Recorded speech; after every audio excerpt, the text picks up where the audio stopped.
TMC का झंडा लेके घूमो। भाई आपको कितना बार बोला, कितना बार बोला, क्या नहीं मिलेगा, क्या नहीं मिलेगा। ঠিক এইভাবেই কখনো আঙুল উঁচিয়ে কখনো টেবিল চাপড়ে উঁচু সুরে কথা বলছেন।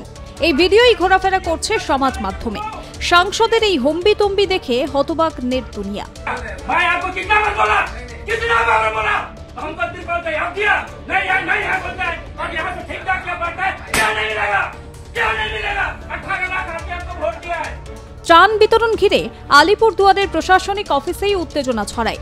বিজেপি সাংসদ মনোজ টিগ্গাকে দেখা গেল মাদারিহাটের ভিডিওর সঙ্গে তুমুল বাকবিতণ্ডায় জড়াতে। কখনো টেবিল চাপড়ে কখনো আঙুল উঁচিয়ে চেঁচিয়ে ভিডিওর সঙ্গে কথা বলতে দেখা গেল বিজেপি সাংসদকে।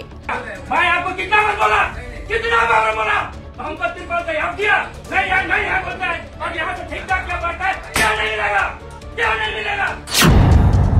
ভিডিওয় দেখা যাচ্ছে ত্রাণ বন্টন নিয়ে মতবিরোধ থেকে শুরু হয় বিবাদ, যা মুহূর্তেই রূপ নেয় হম্বিতম্বি তর্ক শাসানিতে।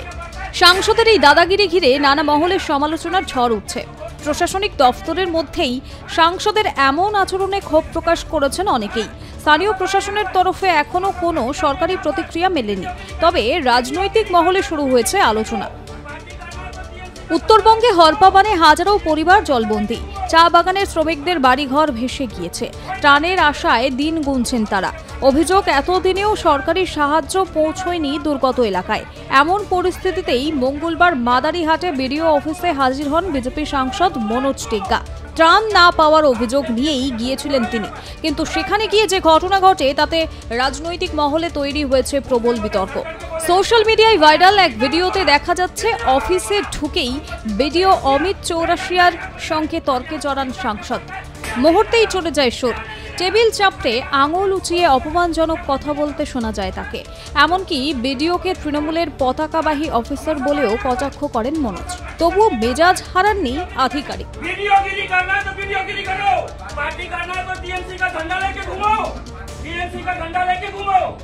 শান্তভাবে সাংসদকে বোঝানোর চেষ্টা করেন, কিন্তু কিছুক্ষণ উত্তপ্ত বাক্য বিনিময়ের পর শেষে অফিস ছেড়ে চলে যান সাংসদ। प्रोसेस क्या, प्रोसेस आपको बोलता है कि टीएमसी का साथ में वहाँ पर ये ट्रिपल बांटो, टीएमसी का साथ में आप चावल बांटो, टीएमसी का सरकारी चीज वहाँ पर बांटो। क्या प्रोसेस में है? कौन संविधान में है कि आप पार्टी के साथ में बैठ करके माने संविधान में आप पार्टी करने यहाँ पर आए क्या? हाँ, टीएमसी का झंडा लगाओ यहाँ पर, लगाओ इसका। पूछना बोलता सर चढ़ के बोलेगा क्या? भाई आपको कितना बार बोला, कितना बार बोला, हमको त्रिपाल तैयार किया, नहीं है बोलता है, और यहाँ से ठीक ठाक क्या बढ़ता है, क्या नहीं मिलेगा, क्या नहीं मिलेगा। 18 लाख आदमी आपको वोट दिया है, क्या नहीं मिलेगा? हाँ, पूछना बोलता सर चढ़ के बोलेगा क्या? हाँ, तमाशा पाया यहाँ पर, तमाशा पार्टी करनी है यहाँ पर कि वीडियोगिरी करना है? वीडियोगिरी करना है तो वीडियोगिरी करो, पार्टी करना है तो टीएमसी का झंडा लेके घूमो, टीएमसी का झंडा लेके घूमो। हाँ, कोई बात नहीं सुनेगा।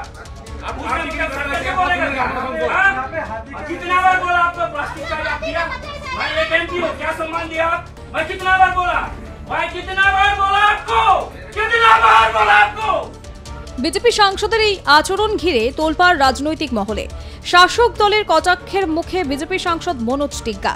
রাজ্যসভা তৃণমূল সাংসদ প্রকাশচিক বরাইক বলেন, ডব্লিউবিসিএস অফিসারের উপরে যে হিসাবে একজন জনপ্রতিনিধি, উনি নাকি আলিপুরদুয়ারের সাংসদ, উনি নিজের পাওয়ারটা দেখাইছেন। এদের মাথা পাগল হয়ে গেছে। এবং এর আগে আমরা দেখেছি কুমারগ্রামের বিধায়ককে 70 বছরের একজন বয়স্ক লোককে ধাক্কা দিয়েছে। 2 প্যাকেট মুড়ি নিয়ে ত্রাণবিলির নামে গিয়েছিল। ওখানে 300টা বাড়ি, 3টা বাড়িকে দেওয়ার জন্য জায়গা ছিল না, বিরাট ত্রাণ নিয়ে ওখানে গিয়েছিল। তো মানুষ ওকে কোশ্চেন করেছে, 5 বছর আপনি কোথায় ছিলেন, 5 বছর কি কাজ করলেন? এটা বলার সাথে সাথে 70 বছরের বয়স্ক বৃদ্ধা লোককে ধাক্কা দিয়েছে। কালকে দেখেছি প্লাস্টিকের নামে, পলিথিনের নামে সাংসদ মনোজ টিগ্গা, মাননীয় সাংসদ, উনি ভিডিওকে যেভাবে থ্রেট করেছেন আর যেভাবে ধমকি দিয়েছেন, অসাংবিধানিক হিসাবে উনি কিন্তু একজন সিভিল অ্যাডমিনিস্ট্রেটিভ লোককে এভাবে কিন্তু থ্রেট করেছেন। টেবল থাপড়ায় ওকে মারার মতন ব্যবহার করেছেন। আমরা সবাই এটা দেখেছি। আমি ধিক্কার জানাই এই জনপ্রতিনিধিকে। এরা কোনো কাজ করে না।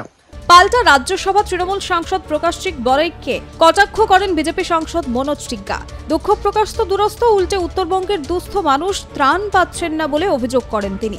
ভারতীয় জনতা পার্টি উত্তরবঙ্গে যে বন্যা পরিস্থিতি হয়েছে, সে বন্যা পরিস্থিতিতে যেখানে যে দরকার ছিল সেটা আমাদের দলের তরফ থেকে, এমপিদের তরফ থেকে, এমএলএদের তরফ থেকে যাবতীয় সহযোগিতা পৌঁছানো হয়েছে। আমরা কি সহযোগিতা করেছি কি সহযোগিতা করিনি সেটা প্রকাশচিক বড়াই থেকে সার্টিফিকেট নেওয়ার দরকার নাই। উনি উনার মতন কাজ করবেন, আমরা আমাদের মতন কাজ করব। ওনাকে সার্টিফিকেট দেওয়ার কিংবা ওনার প্রশ্নের উত্তর দেওয়ার মতন আমরা মনে করি না সেটা। আর উনি বলছেন যে 1 লাখ টাকা দিয়েছেন, আমরা 5 লাখ টাকা দিতে রাজি আছি। আপনি বলুন আপনার ডিএমকে নিতে, আমি এখনই চেক লিখে দেব, আপনি বলুন আমার যেটা ফান্ড আছে সেখান থেকে আমরা দিয়ে দেবো। এর আগেও আমাদের এমপি সাহেব যিনি ছিলেন সে করোনার সময় 50 লাখ টাকা দেওয়ার জন্য রেডি ছিলেন, অথচ ডিএম যখন ছিলেন উনি কিন্তু সেটা গ্রহণ করেনি। আমরা দিতে রাজি আছি, আপনার ডিএমের কাছে ক্ষমতা আছে কিনা সেটা আপনি আগে দেখুন। আপনাদের মতন 5 কেজি চাল দিয়ে 50 জনের কাছে আমরা ওই 50 জন ফটো তুলে না, আমরা মানুষের কাছে দাঁড়াই, মানুষকে সহযোগিতা করি। পুজোর পরপরই হরপাবানে বানভাসী হয় উত্তরবঙ্গ। চা বাগানের বহু শ্রমিক পরিবার বিপর্যস্ত, তারা এখনো পর্যন্ত ত্রাণ সামগ্রী পাননি বলেই অভিযোগ। দাবি একটি ত্রিপলও দেওয়া হয়নি। জলপাইগুড়ি থেকে সুপ্রিয় বর্ষাকার রিপোর্ট, আর প্লাস নিউজ।